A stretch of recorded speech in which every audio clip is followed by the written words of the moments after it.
팀주일과 가정주일. 가정이 하나님이 세우신 아주 작은 단위의 교회인 것 아시죠? 그리고 또 하나가 이제 신약적인 구약적인 개념에서 가정은 교회의 의미를 갖고 있습니다. 그런데 또 신약적인 개념에서 봤을 때 정말 작은 교회라고 얘기한다면 또 교회 안에 우리 선교팀들이 또 교회의 체계를 갖추고 있죠. 지난 주간에도 제가 말씀을 드렸는데 북한의 지하교회라고 하면 보통 삼자교회라고 간판 내걸고 하는 교회들은 전부 다 그 북한의 공산 정권을 옹호하는 복음을 복음대로 전하지 못하는 그런 이제 껍데기만 교회인 그런 데들이에요. 그런데 진짜 교회가 북한 지하에 이제 땅속에 있다는 얘기가 아니고요. 숨어서 활동하고 있어서 지하교회라고 표현을 하는데, 이렇게 모이는 사람들이 한 교회당 한 5명, 6명, 적으면 2-3명 이렇습니다. 우리 선교팀 숫자하고 비슷하지 않아요? 그렇죠? 예, 교회라고 쳐줍니다. 예, 지난 1년 동안에만 지하교회가 1,800개가 새로 생겼다라고 하는 그런 소식이 있었고요. 그렇게 북한에는 계속해서 숨어서 어렵게 선교팀들 같은 규모로 교회를 세워가고 있다. 우리 선교팀들이 그러니까 팀장님이 어떤 사명감이 있어야 돼요? 나는 교회를 이끌어가는 목사와 같은 그런 하나님의 사명을 감당하고 있구나, 이런 생각을 갖고 선교팀을 더 잘 운영해 주시길 바라고요. 또 우리 선교팀들이 하나하나가 정말 한 마음으로 그 선교팀들을 정말 잘 모이시고 은혜를 누리시기를 바랍니다. 선교팀 주일에는 지금 이제 코로나 때문에 조금 우리가 어수선하죠. 예, 못 나온 분들도 있고 또 부담스러운 분도 있고, 또 스스로 오늘 우리 이상순 집사님 부부 같은 경우는 열이 난다고 아무래도 이제 혹시 그럴 확률이 있기 때문에 안 가는 게 좋을 것 같다고 이렇게 판단해서 안 나오시는 분도 있거든요. 괜찮습니다. 예, 그리고 미리 저한테 얘기를 주시면 제가 또 미리 기도하고 또 같이 은혜를 나누는데, 앞으로 이제 코로나가 한 2달이면은 다 끝나지 않을까 싶은데 어떠세요? 그러면 좋겠죠, 그죠? 예, 그때쯤 돼서 이제 다시 선교팀 주일을 할 때 그 선교팀 주일은 어떤 거냐면은 총동원 주일 같은 거예요.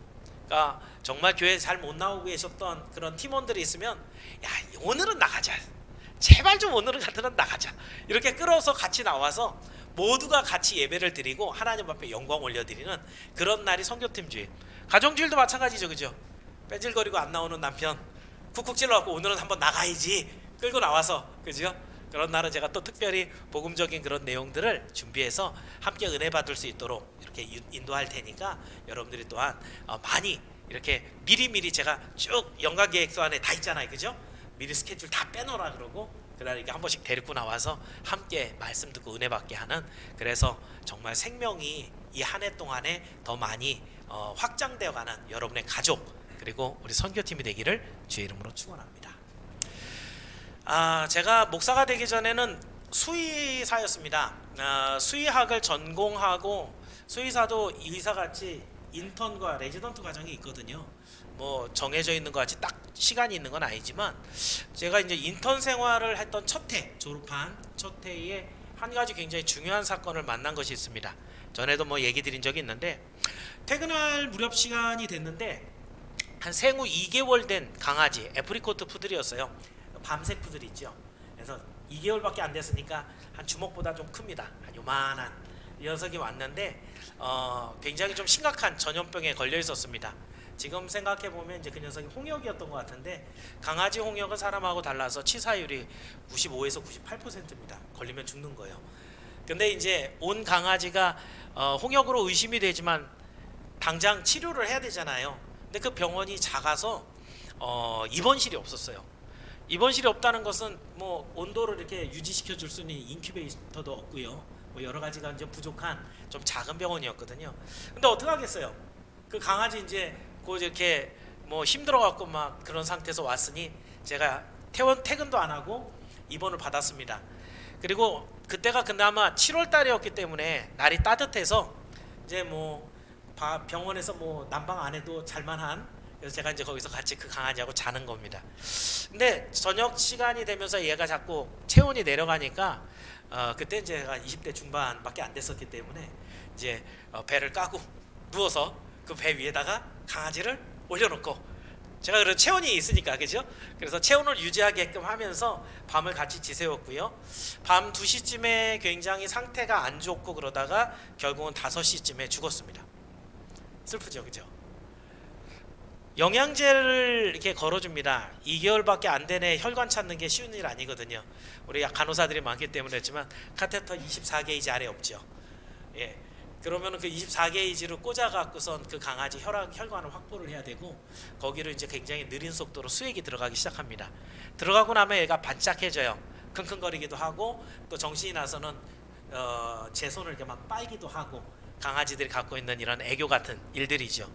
그런데 그 영양제가 5시 그 시간을 제가 시간을 정확하게 봤기 때문에 영양제는 정확하게 계속 들어가고 있어요.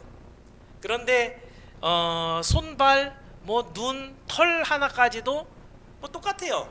그런데 얘가 점점점 식어가는 거예요. 제 배 위에 올려놨으니까 알죠. 그럴 때 이전하고 다 똑같은데 이 아이에게서 뭔가 하나가 없어진 거죠. 그게 뭐가 없어진 거냐면 바로 생명이 빠져나간 겁니다. 그때 제가 깨달았습니다. 그때 뭐 학교에서 다 배운 거고, 사람이 한번 죽는 건 다 정해져 있는 거는 다 아는 얘기인데, 저처럼 이렇게 배 위에 올려놓은 강아지가 밤새도록 차차 나빠지다가 죽어진 경험을 한 분은 거의 없을 것 같아요. 그렇죠? 예.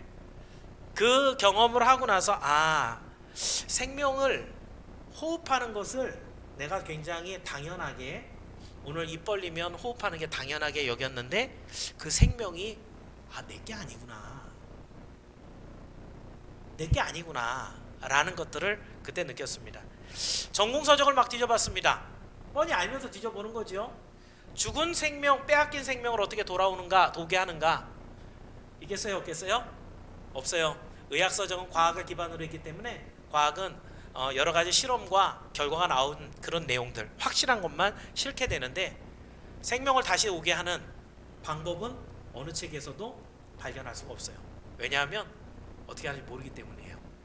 사실은 생명 그 자체가 어떻게 만들어진지 자체를 사람들은 알지 못하는 것이죠. 그런데 여러분에게 하고 싶은 말은, 하나님의 말씀인 성경은 그 생명에 대해서 우리에게 정확하게 말씀하고 있다는 것입니다. 성경만은 그 하나님께서 생명의 주인이시고 생명을 만드셨고 그 생명을 우리에게 부여하신 분이다 라는 것을 성경이 우리에게 말해주고 있습니다. 올 3월 이제 테마를, 그래서 테마가 뭐겠어요? 생명을 가지고 여러분과 함께 얘기를 해볼 겁니다. 오늘 말씀에 국한해서 하나님이 우리에게 주신 이 생명이 얼마나 고귀한 것인가, 이것을 깨닫고요. 생명이 고귀하다는 것은 즉 여러분에게 허락된 삶의 시간이 고귀하다는 얘기예요. 이 하루하루의 시간들을 귀하게 여기고 가치 있게 사용할 수 있는 그런 변화가 여러분들에게 일어나서 하루하루의 삶이 정말 생명을 주신 하나님께 영광을 올려드리게 되는 여러분의 모든 일생이 되기를 예수님의 이름으로 축원합니다. 그래서 오늘 드리는 말씀 제목을 생명 그 놀라운 선물, 그래서 3가지 정도로 여러분과 살펴봅니다. 첫 번째로 우리에게 주신 이 생명은요, 무가치한 흙에 불어넣으신 생명입니다. 자, 생명에 대한 가장 중요한 실마리는 뭐 앞에 4절부터 읽었지만 7절이 중심이죠. 자, 7절 말씀 우리 다시 한 번만 읽어보겠습니다. 같이 읽습니다. 시작.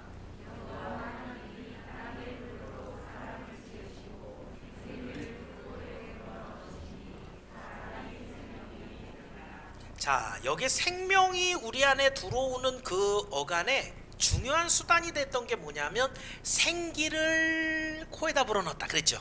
생기라는 원어가 뉴시마타 하임이라는 단어인데요, 일반적으로 호흡, 기운, 또 영혼, 그래서 성경에 보면 기운이 지나여 죽었더라 뭐 이런 얘기들 있잖아요. 그 생기라는 의미고요. 그래서 본문에서는 우리가 느낄 때 생명력, 생기는 생명력 뭐 이 정도로 생각을 하시면 좋을 것 같습니다. 그런데 조금 전에 말씀드렸던 것처럼 강아지가 똑같았거든요. 눈도 그대로 부패하지 않았잖아요, 그죠? 그리고 코도 그대로고 손가락도 그대로고 심지어는 이 털 하나도 떨어지지 않았는데, 근데 이 아이가 뭐만 빠져나간 거냐면 생기만 빠져나간 거예요. 자, 그러면 생기가 있을 때는 이 강아지의 정체는 뭐냐면 애완견, 이쁘죠. 막 갖고 싶고 같이 놀고 싶고. 생명력이 딱 빠지면 그 다음부터 얘는 뭐예요? 지금부터 부패하기 시작하는 시체가 돼요. 멍멍탕 아니고요. 예, 시체가 돼요. 시체를 좋아하는 사람이 있을까요? 제가 동물병원을 하면서 여러 가지 겪은 일들 중에 강아지가 아플 때는 그렇게 와서 눈물을 흘리다가 전화했을 때 당신네 강아지가 죽었습니다. 그러면 안 와요. 사람의 감정 같으면은 잘 걷어다 이렇게 장례도 치러주고 뭐 묻어주고 이랬으면 좋겠는데 가져가 봐야 얘는 더 이상 움직이지도 않고 재롱도 못 떨고 나에게 기쁨을 줄 수가 없는 시체에 불과한 거예요. 오면 물론 병원비를 내야 되니까. 사람은 어떻게 되든지 다 병원비 내잖아요, 그죠? 동물병원은 안 찾아오면 경찰 불러서 뭐 이렇게 잘 안 하거든요. 그러니까 어떻게 해요? 그냥 모른 척하고 떼어먹는 그런 경우가 가끔 있어요. 근데 또 그 사람이 당한 슬픔이나 이런 거 생각을 하니까 또 각박하게 가서 왜 안 내시오 이렇게 멱살 잡을 수는 없잖아요, 그죠? 그래서 그렇게 끝나는데 중요한 것은 그렇게 이뻤던 강아지인데 생명력만 딱 빼가니까 그 강아지가 뭐가 돼요? 이제는 같이 하고 싶지 않은 시체가 되는 거예요. 생명의 있고 없고의 차이가 이만큼 차이가 있다라는 것을 여러분이 한번 보시라는 얘기고요. 만일 우리에게서 만약에 생명만 그대로인데 생명만 빼가게 되면 우리는 뭐가 남느냐? 뭐만 남겠어요? 우리를 만드신 재료 흙만 남죠. 그래서 여러분 화장터에 가서 화장하고 나면 뭐 물론 태워버리니까 흙도 막 타거든요. 그래서 하얀 뼈만 남게 되는 이렇게 되지만 결국 그것이 다 흙으로 돌아가잖아요, 그죠? 우리 오늘 본문에 보니까 흙으로 사람을 지으시고 했습니다. 여기 흙으로라는 말이 하아다마인데요. 아다마가 땅이라는 뜻이고 하아다마 하면은 정관사가 붙어서 그 땅, 미는 프롬이에요. 뭐뭐로부터. 그러니까 그 땅으로부터 얻은 여기 아파르 티끌이거든요. 그러니까 땅에서 가져온 티끌로 우리를 만들었다라는 얘기예요. 그러면은 우리는 그냥 하나님께서 우리를 만들었을 때 하나님께서 우리를 뭘로 만들었지? 흙으로 빚어 만들었어요. 그럼 굉장히 그래도 어감은 괜찮아요. 왜냐하면 황토방 같은 데 여러분 가시죠. 흙이 뭐 신토불이 그래갖고 흙에서부터 우리 나왔으니까 흙을 많이 밟아야 돼 뭐 이런 얘기도 하잖아요. 근데 여기는 아파르는 그런 흙이 아니라 뭐라고요? 먼지예요, 먼지. 흙이 아니고 뭐 이렇게 생명력을 이뤄줄 수 있는 그런 흙이 아니라 성경이 말하는 우리 재료는 아파르예요. 흙에서부터 온 먼지, 티끌이라는 거예요. 무슨 얘기예요? 우리의 본질의 재료는 그만큼 가치가 없는, 하잘것없는 그런 미천한 것을 하나님이 들어서 우리를 인간으로 만들었다는 거예요. 그렇다면 거기서 지금 생명력만 딱 빼가면 우리는 흙, 아파르로 돌아간다는 거예요. 그럼 우리에게 생명력만 딱 빼면 우리는 뭐가 되는 거예요? 아무런 존재 가치가 없는 정말 아무것도 아닌 그런 존재가 되는 게 바로 사람이라는 것이에요. 그래서 여러분 제가 이제 그런 얘기를 한번 생각을 해봤어요. 바깥에 흙이 많잖아요, 그죠? 흙 한 줌 이렇게 집어보면은 몇천 년 전에 몇백 년 전에 죽은 우리 조상의 흔적으로 이 흙이 구성되고 있을지도 모르잖아요, 그죠? 여러분 여기 제가 그렇다고 이 흙에다가 여러분 조상님 그리고 인사하고 뭐 절하고 그럴 일 없지요. 근데 여러분 세상의 종교들은 그런 거 하고 있어요. 토테미즘이라든가 이런 흙을 이걸 숭배의 대상. 불교도 마찬가지예요. 그 모든 것들이 윤회하고 있기 때문에 모든 것들의 벌레 하나에도 거기에 함부로 하지 못하도록 하는 그것이 뭐예요? 이게 돌고 돌아서 내 조상이 거기 들어갈 수도 있다라는 그런 개념을 갖고 있어요. 그러니까 우리가 우스꽝스럽게 바깥에 나가서 흙 한 줌 지어갖고선 여기 우리 조상이 있을지도 모르는데 흙이시여 이렇게 하는 건 바보스러운 짓이라 그랬는데 이미 이 땅에 있는 많은 사람들이 그런 짓을 하고 있다라는 거예요. 그러니 우리가 무엇을 믿느냐도 얼마나 중요한가 정말 여러분 깊이 생각해 봐야 될 일이죠. 결론적으로 우리는 하나님이 빚어주셔서 아무 흙이나 사람이 되는 게 아니라 하나님이 선택한 흙이 하나님의 손에 의해서 빚어진 흙이 그 빚어진 안에 하나님의 생기를 불어넣은 흙이 여러분이 되는 거예요. 그러면 여러분, 하나님이 택하여 하나님이 만들어주신 여러분은 정말 하나님 앞에 교만할 수가 없어요. 하나님이 여러분을 택해주셨고 빚어주셨고 그 안에 생기를 불어넣으셨고, 바깥에 나가서 흙 여럿이 있어요. 그죠? 많이 있죠? 어저께는 많이 산에 불도 나고 그래갖고 흙이 까맣게 됐을지 모르는데, 그 흙들이 전부 다 사람이 된 건 아니에요. 그죠? 하나님이 택한 여러분들에게 하나님이 생기를 주셔서 사람 되게 하셨다. 이걸 생각하면서 늘 하나님께 감사하고 하나님 앞에서 여러분을 낮추는 겸손하게 하나님을 바라보는 여러분이 되시기를 주의 이름으로 축원합니다. 자, 두 번째로, 그러면 우리는 어떻게 그러면 이런 생기를 갖고 생명이 되었을까? 하나님의 성품을 받은 생명이다는 것입니다. 자, 하나님이 이 세상을 만들 때 그러면 사람만 흙으로 만들었어요? 아니죠, 그죠? 성경에 보니까 창세기 2장 19절에 보면 모든 것들을 이렇게 만들었대요. 2장 19절 한번 읽어볼까요? 자, 2장 19절 찾으셨으면 함께 읽습니다. 시작.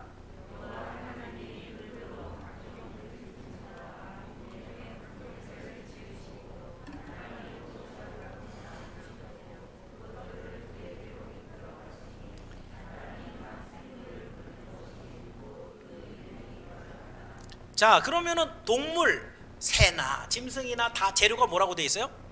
흙이죠, 그죠? 근데 동물만 흙이에요? 식물도 여러분 태우고 나면은 한 줌, 그죠? 흙밖에 안 남잖아요. 식물도 재료가 흙이에요. 자, 그렇다고 하면 뭐 식물도 동물도 다 흙으로 만들었는데, 그러면 식물이나 동물이나 사람이나 다 똑같아요? 그렇게 생각하는 사람이 많아요. 왜냐하면 하나님이 없으면 나도 재료가 흙이고 돼지도 재료가 흙이고 저기에 있는 나무도 재료가 흙이면 그 본질이 다 똑같은데 다 똑같은 위치에서 놓고 생각해야 되지 않느냐. 그린피스 중에서 그런 생각을 갖고 있는 분들이 상당히 많아요. 근데 사람은 다르죠. 뭐가 달라요? 이걸 알아야 되는 것이죠. 왜 우리는 똑같은 흙으로 만들어졌는데 세상에 존재하고 있는 그 어떤 피조물과 다른 정말 고귀한 그런 존재가 되었는가? 그것은 바로 하나님께서 우리를 이렇게 만들었기 때문입니다. 창세기 1장으로 가셔서 26절을 읽어보겠습니다. 1장 26절 함께 읽습니다. 1장 26절 시작.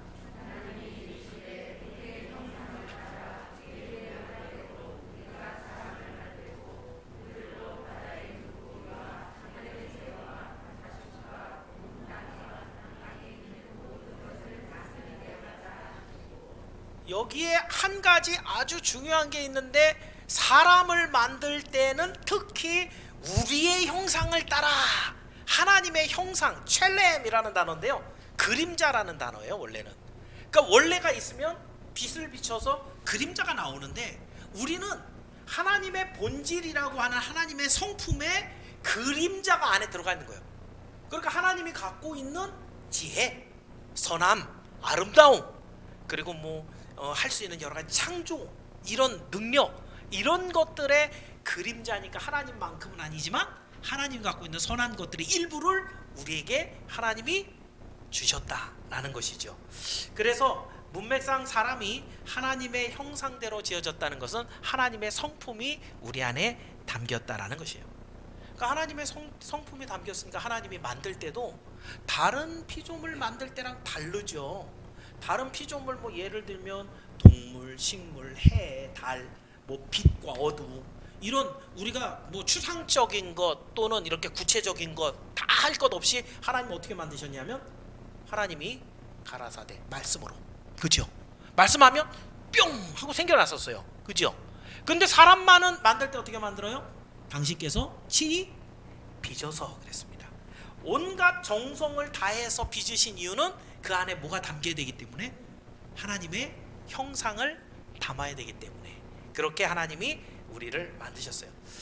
대한민국 헌법은 인간의 존엄성이라는 것을 이렇게 보장해 줍니다.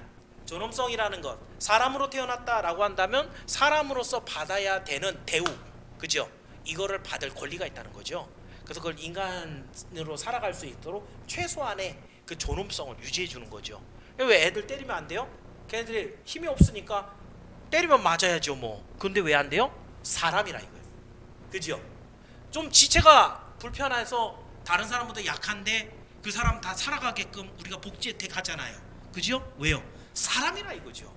조금 지능이 떨어지고 또는 어디 팔다리가 불편해도 사람이라 이거예요. 그렇기 때문에 사람으로 살아갈 권리가 있기 때문에 살 수 있는 여건 마련해주는 게 법으로 정해져 있어요. 근데 그건 더 정확하게 얘기를 하면 세상 만물 중에서 사람이 살아가는 사회를 유지시키기 위한 존엄이에요. 사람을 위한 존엄이에요. 사람 편에서 본 인본주의적인 이기적인 법이에요. 사실은 하나님께서 우리에게 당신의 형상을 넣어서 만든 우리에게는 더 놀라운 가치가, 위대한 가치가 들어있는 것을 여러분 발견해야 됩니다.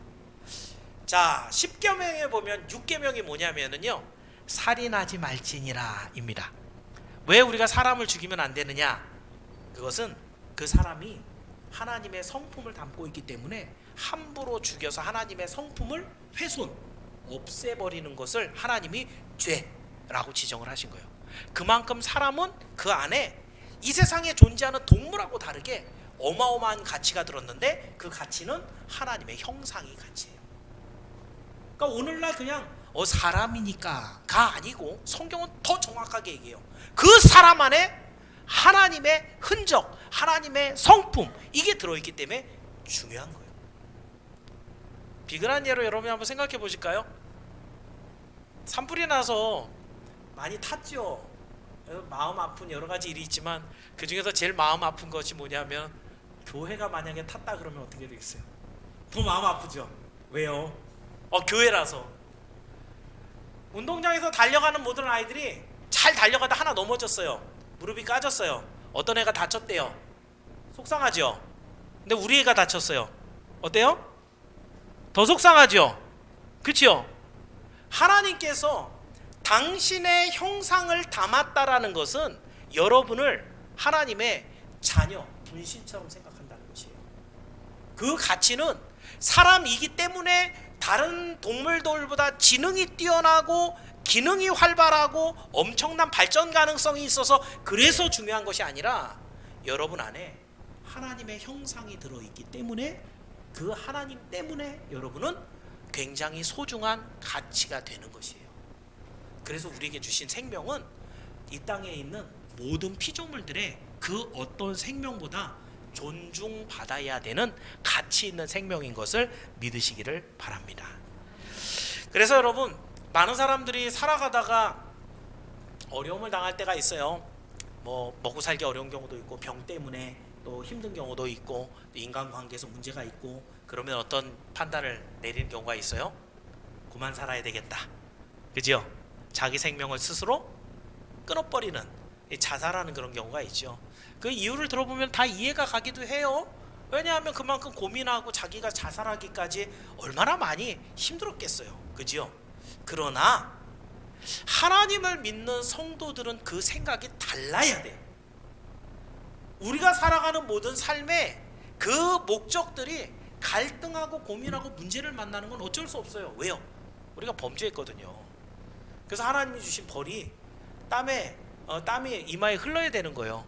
여러 가지 어려움을 반드시 극복을 하는 거예요. 그리고 하나님의 사람들은 그것을 극복하도록 하나님께서 불러주셨고, 하나님이 주신 그 형상을 다시 한번 회복해서 주님 앞에 영광 올려드리는 삶, 이 분명한 목적이 있기 때문에 하나님의 형상을 스스로 해버리면 안 된다라는 것을 확실하게 믿고 있는 사람들이 바로 하나님을 믿는 성도들인 줄 믿길 바랍니다. 그래서 여러분, 여러 가지 삶의 어려움이 있을 때 워낙 자살하는 사람이 많으니까 여러분 주변에 자살한 분들이 분명히 있을 거예요. 그런데 그러한 마음의 충동이 여러분에게도 찾아올 때가 있어요. 그런데 하나님 말씀이 자살하지 말라고 그래서 죽지도 못하고 이거 어떡하지? 이게 아니고요. 그죠?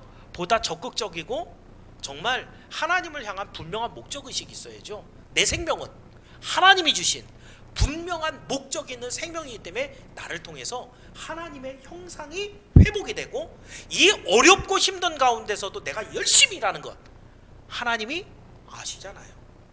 그 수고하는 모든 것만 갖고도 하나님이 영광 받으신다 라는 것을 기억하고 여러분 생명의 소중함을 알아 끝까지 그 생명을 고귀하게 이 땅에서 누리는 여러분이 되기를 주의 이름으로 축원합니다.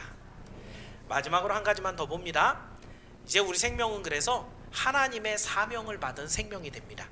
자, 무가치한 티끌이었습니다. 그러나 하나님께서 고귀한 성품을 넣어서 우리를 존귀한 자로 만들어 주셨으니 하나님이 그렇게 만드실 때는 목적이 있겠죠. 그죠? 하나님께서 정말 쓸데없는 것을 가져다가 하나님께서 정성을 부어서 당신의 형상 담아서 생기 넣어서 만들었다. 그리고 나서 너 마음대로 해 할 것 같으면 하나님 그렇게 수고 안 하셨을 것 같아요. 하나님이 분명히 여러분을 만드시는 사명이 있어요. 그 사명이 있는데 그것이 1장 28절입니다. 자, 1장 28절을 한번 읽어보겠습니다. 1장 28절 같이 읽습니다. 시작.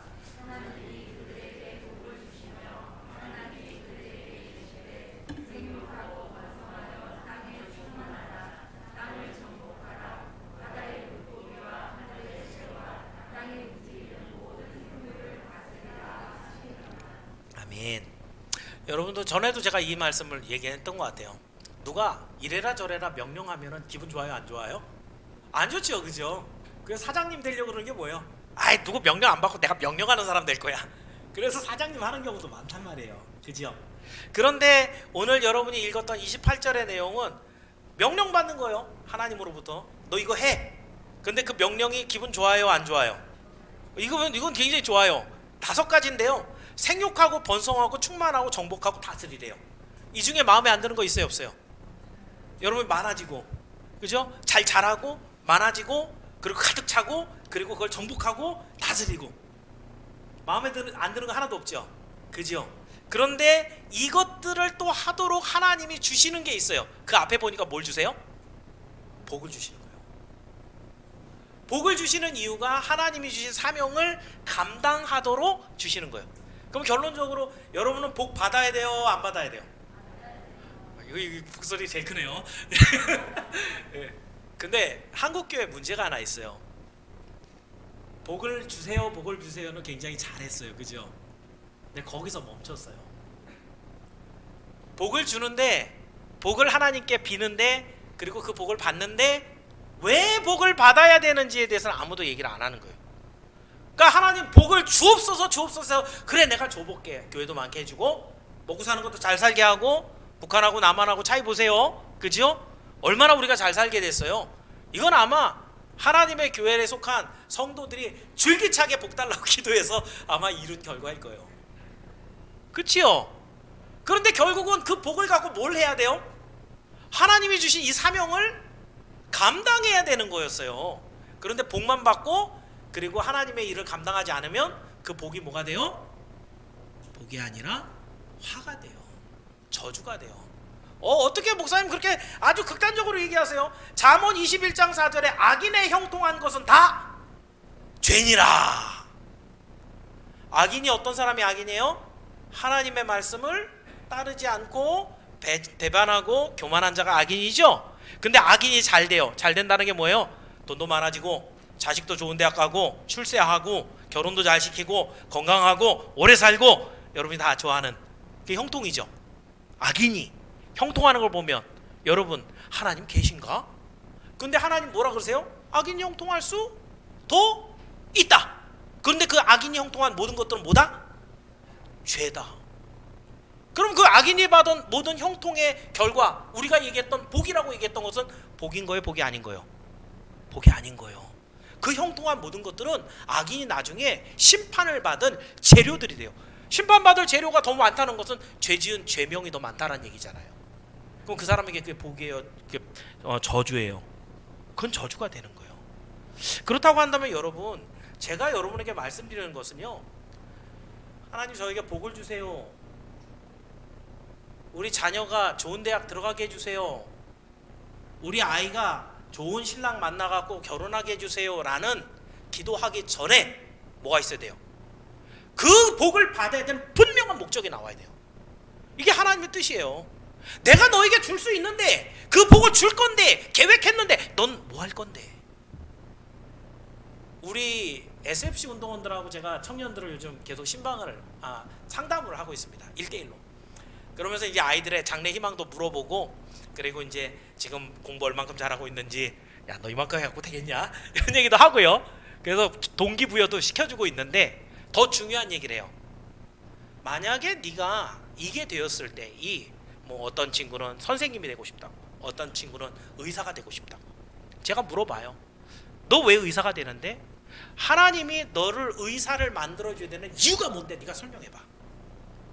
너가 선생님이 됐을 때 어떤 선생님이 될 건데? 얘기해봐. 근데 참 안타깝게도 우리 아이들이 거기까지는 깊숙하게 생각 안 해봤어요. 지금 우리의 기독교 교육이 이렇다는 거예요.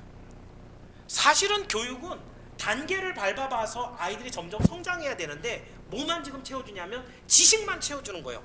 그러니까 똑똑한 악인을 만들어내는 일. 나중에 뺀질뺀질해져서 아이 목사님 뭐 그런 거지요 뭐 하고 하는 뺀질뺀질한 성도만 만들어내는 교육을 지금까지 하고 있다는 거예요. 사실은 조금 어리숙하고 모자라도 하나님 앞에 정직하고 성실하게 달려갈 수 있는 믿음의 사람이 있으면 그 사람은 하나님의 모든 일생에 영광을 돌리는 사람이 돼요. 이게 진짜 기독교 교육이거든요. 그래서 아이들에게 항상 물어봅니다. 너는 어떤 나중에 하나님이 만들어주는 이런 사람이 될래? 그럼 그 아이가 스스로 답을 찾게 하는 거예요. 제가 의사가 되면은요 이러한 멋진 의사가 될 거예요. 내가 선생님이 되면은요 이러한 일을 가르쳐갖고 아이들을 주께로 돌아올 수 있게 하는 그런 선생님이 될 거예요. 우리에게 하나님이 복을 주십니다. 할렐루야. 그 복은 하나님의 일을 하라고 주시는 우리 하나님의 사명이 담긴 복이에요. 우리 생명, 하나님이 주신 생명, 이 생명을 하나님께서 사명을 주실 때 5가지: 생육하고 번성하고 충만하고 정복하고 다스리라. 이걸 하라고 하나님이 복을 줘요. 그 복은 여러분이 받기 전부터 마음에 결단을 하고, 하나님 아멘입니다, 제가 이 복을 받으면 이걸 하겠습니다, 이러고 받아야 돼요. 생각 없이 복을 받으면 나중에 더 멀리 세상을 향해 달려가게 됩니다. 그러므로 여러분, 중요한 것은 우리가 사명을 위해서 생명을 받은 자들인 것을 기억하길 바랍니다. 하나님이 아무것도 없는 그런 무가치한 티끌을 붙잡아서 당신의 정성과 노력에 당신의 성품을 집어넣고 생기를 불어넣어 생명이 되게 한 여러분은 하나님이 앞으로 복을 주실 거예요. 그 복은 하나님의 일을 감당하는 사명을 주어서 그 일들을 감당할 생명체로 세워놓으신 거예요. 그렇다고 한다면 여러분은 이제 아까 그 5가지, 어떻게 하는 것이 생육인가? 내 자신이 예수 그리스도를 닮은 신앙 인격자로 자라면 이게 자란 거예요. 이게 생육이에요. 몸이 잘 먹고 키가 쭉쭉 자라는 것만이 생육이 아니고, 내가 예수 말씀 먹고 예수님을 닮은 신앙 인격자로 자라, 이게 생육이에요. 또 이렇게 자라난 사람들이 자기하고 똑같은 신앙 인격자를 길러내는, 자기 집에서는 자기 같은 아들 딸들을 잘 길러서 세워놓는 것, 교회 가서 만약에 교사 선생님이면 선교팀장이면 그런 또 자기 후배 그런 제자들을 만들어 놓는, 이게 번성이에요. 이 사람들이 어디를 가든지 복음을 전해서 있는 곳곳에 예수 그리스도 복음이 가득하게 만드는 것, 이게 충만이에요. 죄에 도전이 있고 유혹이 있을 때 그걸 싸워서 이기는 것, 이게 정복이에요. 그리고 이 모든 세상에 하나님의 공의가, 사랑이 가득해서 이 땅을 하나님의 나라처럼 만들어가는 것, 이게 여러분이 이 세상을 향한 통치예요. 이게 여러분이 하나님 앞에 받은 사명인 것을 여러분 깨닫기를 바랍니다. 이러한 사명을 감당하기 위해서 하나님이 오늘도 여러분의 기도에 응답하시는 줄 알고, 그 복 주시기 원하시는 하나님 앞에 결단함으로 하나님 앞에 기도하고 복을 누리고 사명을 감당하는 여러분이 되길 주의 이름으로 축원합니다. 사랑하는 여러분, 다시 한번 여러분의 생명을 잠잠하게 묵상해 보시기 바랍니다. 우리의 생명은 하나님이 주신 놀라운 선물이 아니겠습니까?